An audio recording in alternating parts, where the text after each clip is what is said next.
رمضان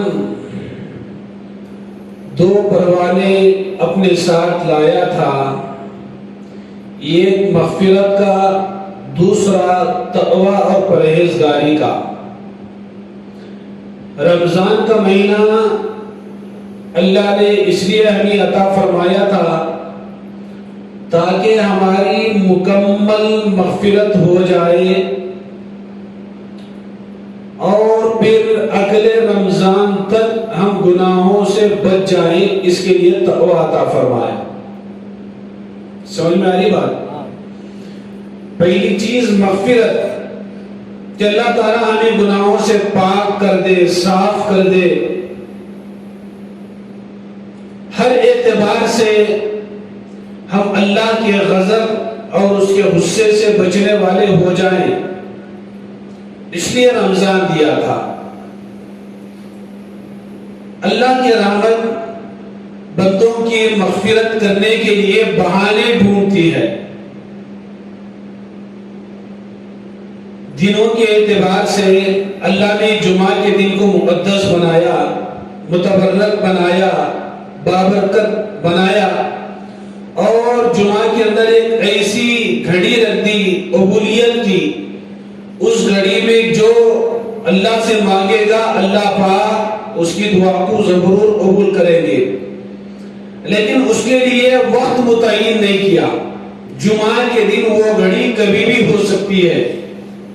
کتابوں میں لکھا ہے کہ امام جب یہ خطبہ دینے کے بعد دوسرے خطبے سے پہلے 1 منٹ کے لیے بیٹھتا ہے، اس درمیان جو وقت رہتا ہے وہ قبولیت کی گھڑی ہوتی ہے۔ اور بعض نے لکھا ہے کہ جمعہ کے دن عصر اور مغرب کے درمیان رہتا ہے۔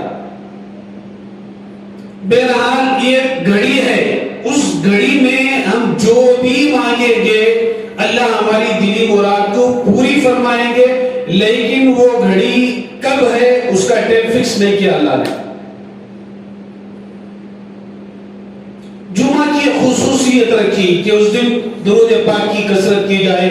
جمعہ میں یہ گھڑی ایسی ہے جو دعا کرو گے، جو مراد مانگو گے اللہ سے اللہ پاک وہ پوری فرمائیں گے۔ سال کے اعتبار سے، مہینے کے اعتبار سے رمضان کا مہینہ دیا تھا۔ بہرحال ابھی ہم رمضان کے مہینے سے فارغ ہوئے تو ہر چیز سے بھی ہم فارغ ہو گئے۔ رمضان کا مہینہ وہ تھا کہ صحابہ رمضان کے آنے سے 6 ماہ پہلے رمضان کو پانے کی دعا مانگا کرتے تھے، اور رمضان کا مہینہ پانے کے بعد 6 مہینے تک رمضان میں جو اعمال ہوئے ہیں اس کی قبولیت کی دعا اللہ تعالیٰ سے کیا کرتے تھے۔ آج ایسا لگتا ہے، ہمارا کلچر یہ بتاتا ہے، ہمارے احوال اور ہمارا لائف اسٹائل یہ بتاتا ہے، اللہ کے قسم اگر ہمارے بس میں ہوتا تو عید کے بعد کا جمعہ بھی کینسل کر سکتے تھے، چونکہ ہمارے بس میں نہیں تھے۔ لوگ کافر ہونے کا فتویٰ دے دیں گے، یہ ڈر ہے، ورنہ اس چیز پر بھی مشورہ کرتے کہ لوگ تھک چکے ہیں اور صبح و شام اللہ کے ذکر میں مشغول تھے رمضان کے مہینے میں، تو اس لیے تھکاوٹ ہے، تھکان کو دور کرنا ہے، تو اس لیے اس جمعہ کو معاف کر دو۔ ہمارا بس چلتا تو یہ بھی کرتے۔ ہم یہ کہتے ہیں کہ رمضان کے مہینے کو ہم نے پا لیا، ٹوٹے پھوٹے جو اعمال بھی ہوئے بس اللہ کے اوپر ہم نے احسان کر دیا، اس کے بعد ایک دم لاپرواہ۔ عجیب ہے مسلمانوں کا ایمان، ایک چاند دیکھ کر اللہ کے گھر مسجد کو آباد کرتے ہیں، دوسرا چاند دیکھ کر اللہ کے گھروں کو ویران۔ جس طریقے سے کسی کا موبائل چوری ہو گیا، کسی کی واچ چوری ہو گئی، کسی کی کوئی قیمتی چیز چوری ہو گئی، یا کسی کا انتقال ہو گیا، اعلان کیا جاتا ہے، تو بالکل اسی طریقے سے یہ اعلان کرنا پڑے گا کہ مسلمانوں رمضان کے بعد بھی مسجدوں میں نماز ہوتی رہے گی۔ ہم رمضان سے نکلے ہیں، اسلام سے نہیں نکلے ہیں۔ اسلام تو آخر دم تک ہمیں اسلام پر چلنا چاہیے۔ اللہم من احییتہ منا فاحیہ علی الاسلام ومن توفیتہ منا فتوفہ علی الایمان۔ نماز جنازہ میں یہ دعا پڑھی جاتی ہے، اے اللہ جب تک ہمیں زندہ رکھ، ایمان اور اسلام کی حالت میں زندہ رکھنا، جب ہماری موت آئے، دنیا سے ہمارا رشتہ جب کٹے، ایمان کی حالت میں کٹے، اے اللہ اسے فیصلے فرما۔ ابھی ہم رمضان سے فارغ ہوئے، اسلام سے فارغ نہیں ہیں، جب موت آ جاتی ہے تو کوئی معاملہ نہیں ہے، ہر چیز سے بری ہو گئے، اچھے نہیں تو اچھائی کا معاملہ قبر کرے گی، برے نہیں تو برائی کا معاملہ قبر ہمارے ساتھ کرے گی۔ اس لیے ماں کی پیٹ سے لے کر قبر کے گڑھے میں جانے تک ہمیں درمیان میں رکنا نہیں ہے، برابر لگاتار کرتے رہنا ہے۔ رمضان کے اندر گنتی کے کچھ اعمال کیے، عید کے بعد ایسے گناہوں کے اندر مبتلا ہوتے ہیں، رہی صحیح نیکی بھی ہماری جھولی سے نکل جاتی ہے، اور ایک عجیب وحشت اللہ کے نام سے، اللہ کے ذکر سے، اللہ کے گھروں سے، یہ ہماری ایمان کی کیفیت ہے۔ کسی بھی نیک عمل پر پابندی ہمارے میں نہیں ہے، استقامت ہمارے میں نہیں ہے، مداومت نہیں ہے۔ اللہ کے نبی صلی اللہ علیہ وسلم نے ارشاد فرمایا، اللہ کے نزدیک سب سے بہترین، سب سے افضل، سب سے پسندیدہ عمل وہ ہے جو پابندی کے ساتھ کیا جائے۔ کیا کیا جائے؟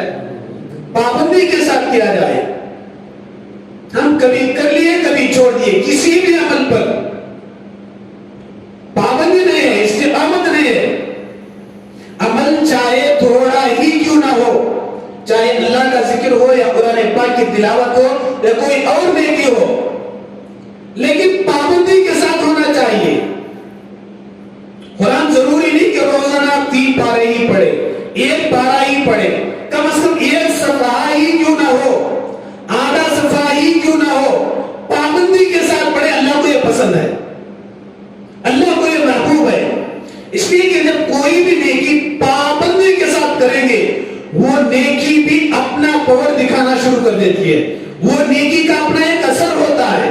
ارے اللہ کے بندو، نمک کے کنکر کا اثر ہے، شکر کا اثر ہے، مرچی کا اثر ہے، کانٹے کے چمن کا اثر ہے، اللہ کے ذکر کا کوئی اثر نہیں۔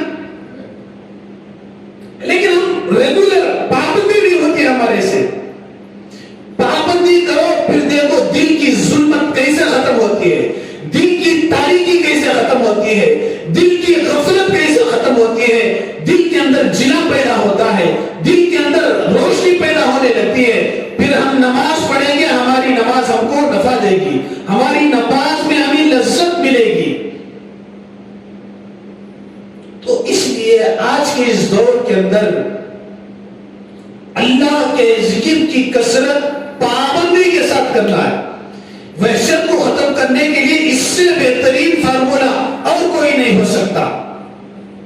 ہمارے دل یعنی دنیا بک کر، دنیا سن کر، دنیا کے گندے ماحول میں رہ کر اللہ کے نام سے وحشت ہو چکی ہے، اللہ کے نام سے ایک چڑ پیدا ہو چکی ہے۔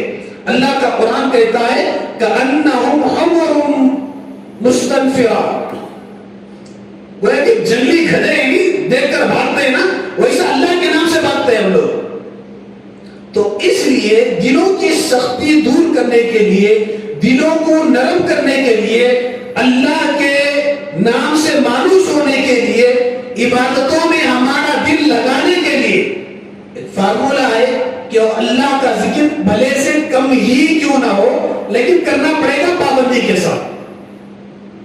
پابندی کے ساتھ کریں گے تو پھر دیکھو دھیرے دھیرے ہمارے اندر عبادتوں کا شوق پیدا ہونا شروع ہوگا۔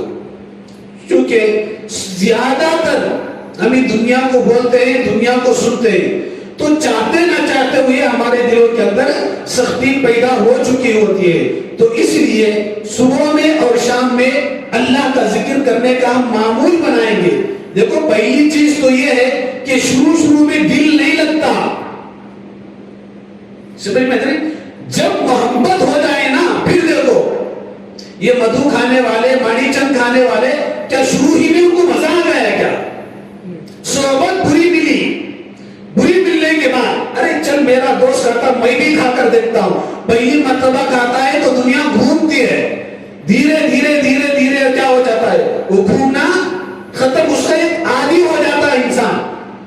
ایک انسان ایک ایک چیز کا عادی، کوئی بیڑی پینے کا عادی، کوئی سگریٹ پینے کا عادی، کوئی مدھو اور ماڑی چند کھانے کا عادی، کوئی 420 پان بیڑا کھانے کا عادی، کوئی چائے کا عادی. ہر چیز کی عادت ہے سوائے نیکی کی عادت کے. دل مانے نہ مانے اپنے آپ کو جن چیزوں میں کیا ہے، اور جب تک زبردستی نہیں کریں گے اپنے آپ پر تب تک مسئلہ حل نہیں ہو سکتا. چھوٹا سا بچہ ہوتا ہے نا، جب ماں اسے دودھ چھڑانا جب اس کا وقت آتا ہے کیا کرتے، کیا کیا پڑھان کرتی، کڑوا پن لگا دیتی، کیا کیا لگاتی تاکہ یہ عادت جس سے چھوٹے.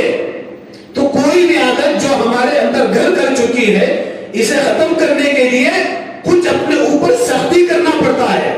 کسی چیز کا اپنے عادت اپنے اندر پیدا کرنے کے لیے اپنے آپ پر سختی کرنا پڑتا ہے. تو اس لیے صبح میں 100 مرتبہ اور شام میں 100 مرتبہ جو ایک ایک تسبیح پڑھ لے کسی بھی کلمے کی، یعنی سبحان اللہ والحمدللہ ولا الہ الا اللہ، سورہ کلمہ. اللہ کے نبی صلی اللہ علیہ وسلم نے فرمایا سورج جب نکلتا ہے، سورج کی روشنی جتنی چیزوں پر پڑتی ہے، کتنی چیزوں پر پڑتی ہے، دنیا کی ہر چیز پر پڑتی ہے. جو شخص اس کلمے کو پڑھ لیتا ہے تو اللہ کے نزدیک دنیا کی ہر چیز سے پیارا اللہ کو یہ کلمہ ہے. معنی کے استحضار کے ساتھ، معنی کے استحضار کے ساتھ پڑھیں گے نا تو اس کا لطف بھی دوبارہ ہو جائے گا. اکثر عام طور پر ہم جو پڑھتے ہیں نا اس کا معنی، اس کا مطلب ہمارے دل دماغ میں نہیں ہوتا، جس کی وجہ سے انسان اگتا جاتا ہے. چوتھا کلمہ کلمہ توحید، اس کے بارے میں اللہ کے نبی صلی اللہ علیہ وسلم نے ارشاد فرمایا جو شخص صبح میں 100 مرتبہ پڑھ لے، پوری دنیا مل کر نیکیوں میں اس کا مقابلہ اس دن نہیں کر سکتی. اس دن نیکیوں میں وہی شخص اس کا مقابلہ کر سکتا ہے جو 100 مرتبہ سے بھی زیادہ اس کلمے کو پڑھا ہوگا. کتنی بڑی فضیلت! 100 مرتبہ کوئی پڑھ لیتا ہے، پوری دنیا مل کر نیکیوں میں اس کا مقابلہ نہیں کر سکتی. اس کا مقابلہ کرنے کے لیے اس سے زیادہ مرتبہ پڑھنا پڑے گا. وہ کلمہ کیا ہے؟ لا الہ الا اللہ وحدہ لا شریک لہ لہ الملک ولہ الحمد یحیی و یمیت. یا یہ اس کے بغیر بھی کلمہ ہے، یحیی و یمیت ملا بھی سکتے ہیں، اسے چھوڑ بھی سکتے ہیں، دونوں اسم کی روایتیں حدیث میں ملتے ہیں. وَهُوَ عَلَىٰ كُلِّ شَيْءٍ قَدِيرٌ. اس میں 100 مرتبہ آپ پڑھ لیں گے نا تو نیکیوں میں آپ کا مقابلہ کرنے والا کوئی اور نہیں ہو سکتا. لا الہ الا اللہ، اللہ کے علاوہ کوئی ذات عبادت کے لائق نہیں. جب بندہ بیٹھ کر یہ پڑھے گا اللہ کو کتنا پسند آتا ہوگا اس کی یاد کہ ساری دنیا بک رہی ہے، غیر اللہ کے چرچے ہو رہے، میرا بندہ بیٹھ کر میری بڑائی بیان کر رہا ہے. تو اس کا معنی، اس کا مفہوم، اس کا مطلب ہمارے دل دماغ میں بھی ہو تو پھر پڑھنے میں مزہ آئے گا. لا الہ الا اللہ، اللہ کے علاوہ کوئی ذات عبادت کے لائق نہیں. وحدہ، وہ اکیلا ہے، وہ تنہا ہے. لا شریک لہ، اس کا کوئی شریک نہیں، اس کا کوئی ساتھی نہیں، وہ اکیلا ہے. لہ الملک، اسی کے لیے بادشاہ، اسی کے لیے سلطنت. یحیی و یمیت، وہ تو حیات کا مالک کون؟ اللہ. دیکھو دنیا میں کتنے بڑے سے بڑا مالدار، بڑے سے بڑا منسٹر، موت کے آگے کیا ہو جاتا ہے؟ لڑکھڑا جاتا ہے. زندگی کی بھیک مانگتا ہے لیکن موت و حیات خود اس کے قبضے میں نہیں ہے. دنیا میں 99% لوگ اپنی خوشی سے مر رہے ہیں نہیں. یہ کس کے ہاتھ میں ہے؟ ان الفاظ کے ساتھ ہم اللہ کی تعریف بیان کریں گے. اللہ کو یہ ادا بہت پسند ہے. یحیی و یمیت، موت و حیات کا مالک تو ہے. وَهُوَ عَلَىٰ كُلِّ شَيْءٍ قَدِيرٌ، اور تو ہر چیز پر قادر ہے. تو جو چاہے وہ کر سکتا ہے، ہم جو چاہے وہ کر نہیں سکتے، پابندی کے ساتھ کرنا پڑے گا. دیکھو کوئی بھی عمل، پانی کا یہ قطرہ، اس میں کوئی اثر، اسے کوئی ضرورت پوری ہوتی کلی کر سکتا ہے انسان؟ نہیں کر سکتا. یہ قطرے سے پیاس بجھا سکتا ہے انسان؟ نہیں بجھا سکتا. ایک قطرہ پانی جس سے ہم نہ وضو کر سکتے ہیں، نہ کلی کر سکتے ہیں، نہ ہم پیاس مٹا سکتے ہیں، وہی ایک قطرہ پانی پتھر پر لگاتار کنٹینیو پڑتا رہے، کیا ہوگا؟ اس پر اپنا نشان پیدا کر دے گا، اس میں سوراخ پیدا کر دے گا، کوئی لیٹر کے حساب سے بھی نہیں، کوئی پوری قوت پورے فورس کے ساتھ بھی نہیں کہ سوئچ آن کر دیا لگاتار پڑ رہا ہے، صرف ایک قطرہ پانی جس سے ہماری ضرورت بھی پوری نہیں ہوتی، چھوٹی سی چھوٹی ضرورت بھی پوری نہیں ہوتی، لیکن یہ قطرہ پانی بار بار بار بار لگاتار پڑتا رہے گا، پتھر جیسی سخت چیز کے اندر بھی کیا کر دیتا ہے؟ اپنا نشان چھوڑ دیتا ہے، اس کے اندر سوراخ پیدا کرنا شروع کر دیتا ہے۔ تو اس لیے اس کا اہتمام کریں۔